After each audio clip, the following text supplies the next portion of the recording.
स्वागत है आप सभी लोगों का एक बार फिर से भरसोई एकेडमी में। और आज की इस वीडियो में हम लोग क्लास 9 के लिए वीकली टेस्ट मॉडल पेपर देखने वाले हैं। ठीक है, weekly test model paper set 1 है ये। ठीक है, इसको पूरा वॉच कीजिएगा, यह हिंदी का रहेगा।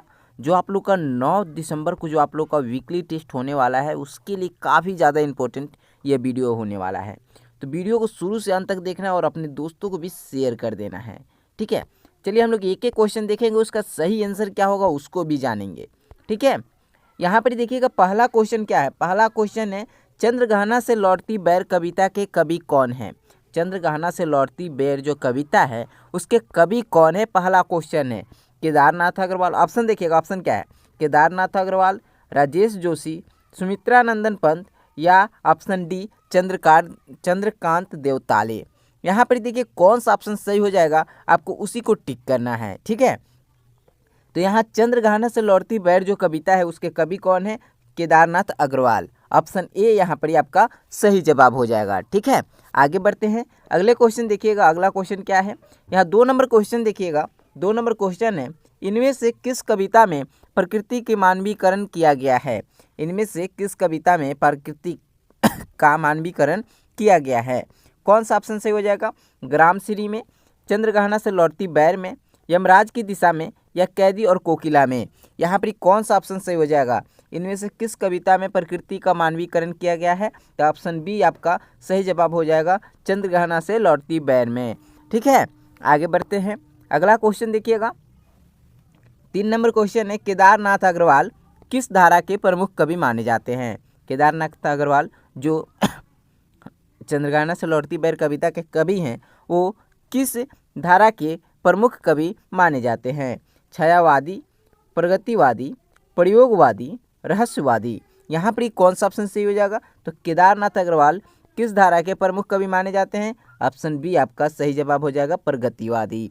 ठीक है, आगे बढ़ते हैं। अगला क्वेश्चन देखिएगा। अगला क्वेश्चन 4 नंबर क्वेश्चन है, चंद्रग्रहण क्या है। चंद्रग्रहण क्या है, पौधा है, गांव है, लता है, या चना है। यहाँ पर कौन सा ऑप्शन सही हो जाएगा, चंद्रग्रहण क्या है। चंद्रग्रहण क्या हो जाएगा यहाँ पर, तो चंद्रग्रहण आपका ऑप्शन बी गांव हो जाएगा। चंद्रग्रहण एक गांव है। ठीक है, आगे बढ़ते हैं। अगला क्वेश्चन देखिएगा।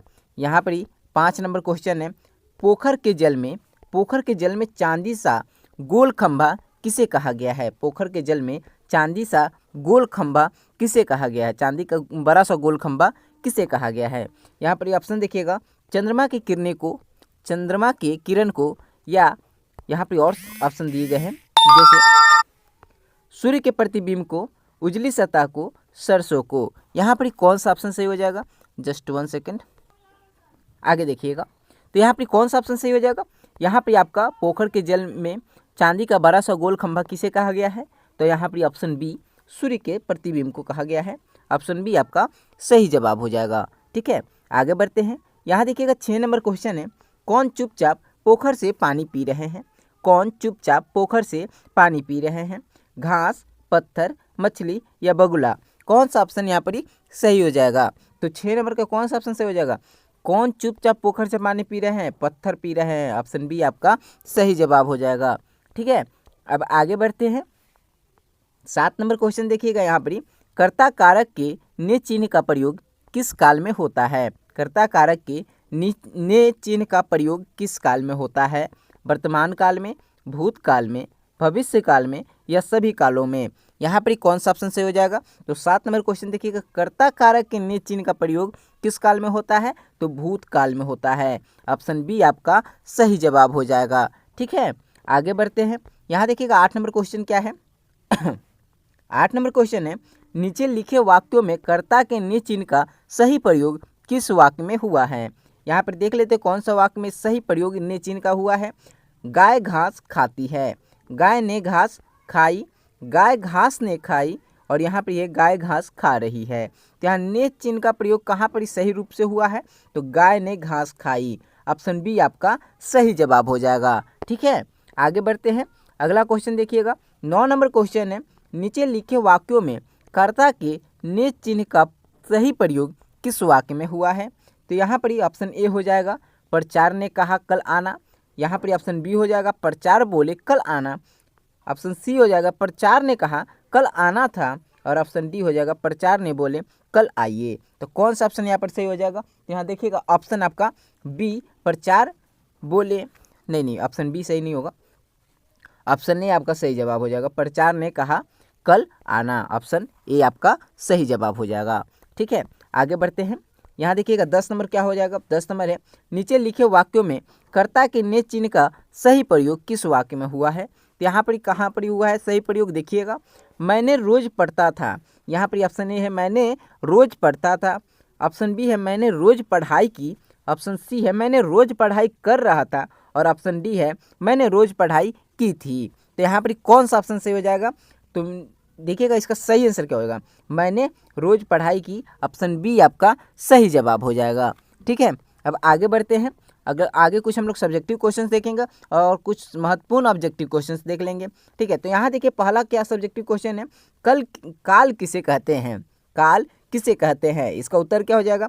क्रिया के जिस रूप से किसी काम के होने के समय का बोध हो उसे हम लोग क्या कहते हैं? उसे काल कहते हैं। ये आपका उत्तर हो जाएगा। आगे बढ़ते हैं। आगे 2 नंबर क्वेश्चन देखिएगा, परसर्ग किसे कहते हैं? परसर्ग किसे कहते हैं? तो वाक्य में संज्ञा या सर्वनाम के कारकीय संबंध को प्रकट करने वाले चिन्ह को परसर्ग कहते हैं। परसर्ग को कारक चिन्ह या विभक्ति भी कहते हैं। ठीक है, ये हो सकता है ऑब्जेक्टिव में पूछा जा सके आपसे।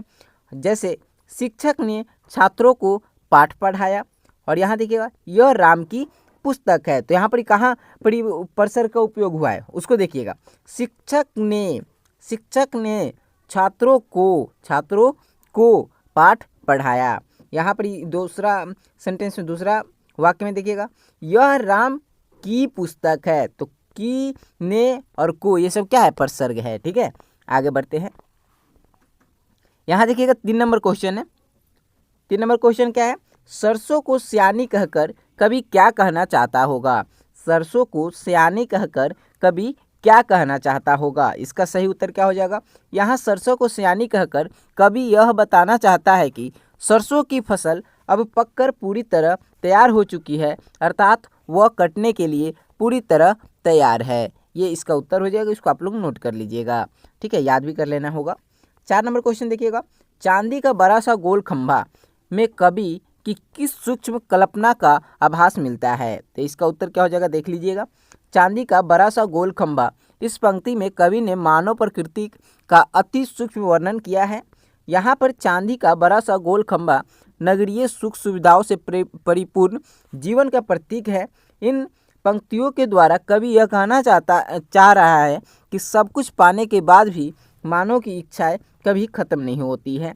ये इसका उत्तर हो जाएगा। ठीक है, इसको आप लोग नोट कर लीजिएगा। ठीक है, आगे बढ़ते हैं। यहाँ देखिएगा 5 नंबर क्वेश्चन है, कविता के आधार पर हरे चने का सौंदर्य और अपने शब्दों में चित्रित कीजिए। कविता के आधार पर हरे चनों का सौंदर्य अपने शब्दों में चित्रित कीजिए। इसका क्या उत्तर हो जाएगा? कवि ने यहाँ पर चने का मानवीकरण किया है। हरे चने का पौधा आकार में बहुत छोटा हो अर्थात ठिगना है। उसकी लंबाई 42 मतलब बीता भर 42 भर की ही है। उसके सिर पर निकले गुलाबी फूल ऐसे लग रहे हैं मानो उसने अपने सिर पर गुलाबी रंग की पगड़ी पहन रखी हो, जैसे कोई दूल्हा सज धज कर स्वयंवर के लिए खड़ा है। ये इसका उत्तर हो जाएगा। इसको आप लोग को नोट कर लेना होगा। ठीक है, आगे बढ़ते हैं। आगे देखिएगा 6 नंबर क्वेश्चन क्या है कि इस विजन में अधिक है पंक्तियों में नागरीय संस्कृति के प्रति कवि का क्या आक्रोश है और क्यों? इसका चलिए उत्तर देखते हैं क्या होगा। इन पंक्तियों के द्वारा कवि ने शहरीय स्वास्थ्यपूर्ण रिश्तों पर प्रहार किया है। कवि के अनुसार नगर के लोग आपसी प्रेम भाव के स्थान पर पैसों की अधिक महत्व देते हैं।